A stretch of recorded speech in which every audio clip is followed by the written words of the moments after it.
The coronavirus pandemic has affected all of us in many different ways and in many different degrees. If I can be transparent, when this virus first hit, I was not very serious nor concerned about it. Of course, I was concerned about what would church look like.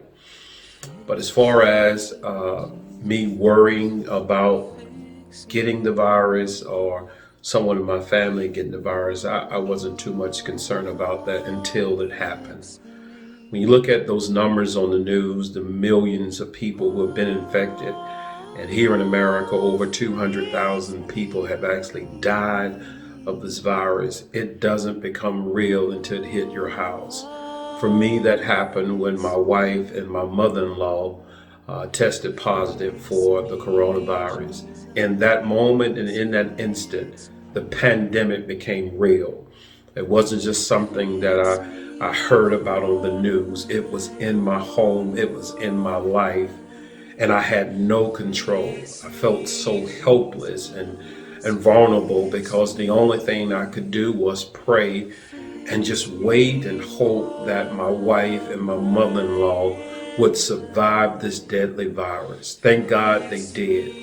But it changed the way I looked at this pandemic, that it wasn't just something that's just out there, but it is something real. And the possibility of it affecting your life and taking your life or taking the life of someone you love is so very real.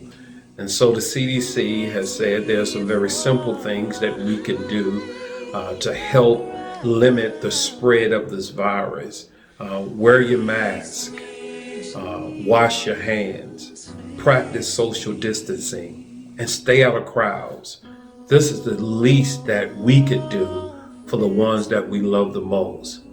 I thank God that my wife and my mother-in-law are all right, but there's so many others that their story is different. They had to bury father, they had to bury mother, they had to bury son, they had to bury someone that they loved dear.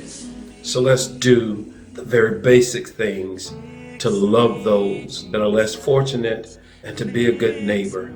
If we do that, I believe we can turn the corner on this thing. But it takes all of us doing those very simple things. Let's get busy saving lives.